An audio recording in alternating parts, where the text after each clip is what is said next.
Secretary to the Government of the Federation and Chair of the Presidential Task Force, Honorable Ministers of Health, Honorable Ministers, gentlemen of the press.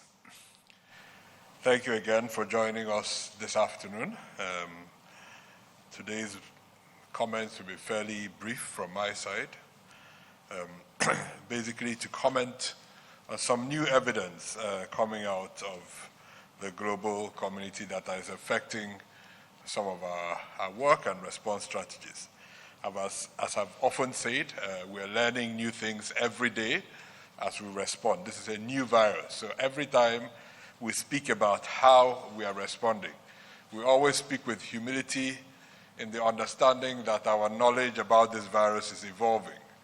So there's no shame in saying, I don't know, or we're learning, or we will get back to you, or that evidence is evolving.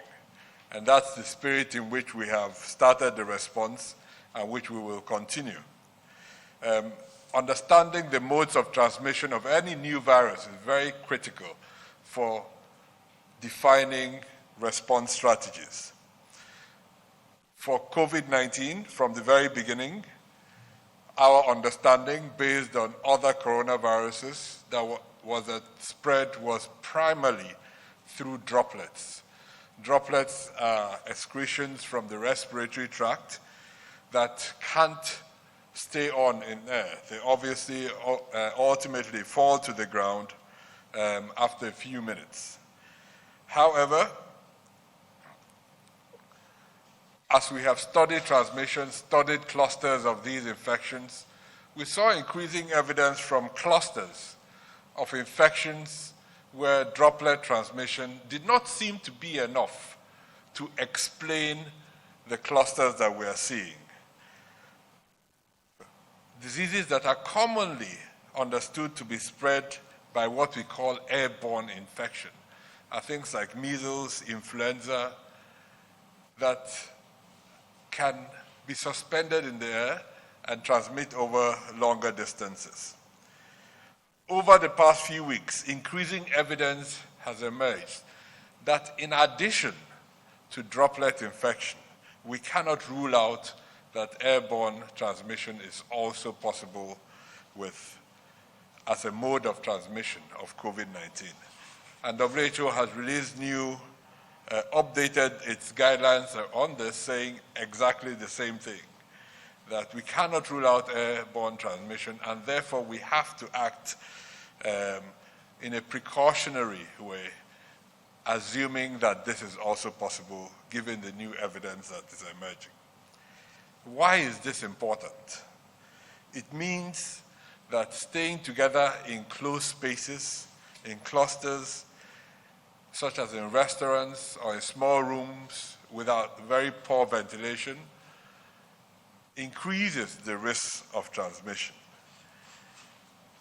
Indoor activities are riskier than outdoor activities, especially when there are many people in a room, when we don't adhere to distancing, and when we don't wear masks. So what does this mean for our response? It means that we have to speak even with a louder voice on the things that we have been saying already. That we have to even strengthen further the avoidance of mass gatherings or gatherings of any nature in small spaces. So when we talk about mass gatherings, we often think about football stadia. But once you exceed a normal level of what is possible in a room, especially in a room with poor ventilation, then you're already too many people in that room. So we have to pay attention to ventilation, pay attention to distancing, stay outside as preferred to inside, continue to wash our hands, and absolutely wear a mask whenever we're outside the home. So this is new evidence that has emerged. We will keep adapting our guidelines as we progress. That is what happens when there's a new infection and we keep learning. It's not shameful to change your guidelines from week to week as new evidence emerges. That is what we are committed to doing, to guide the response by our leaders, to give them the best evidence possible to make the very hard decisions they need to make. We need to make collectively.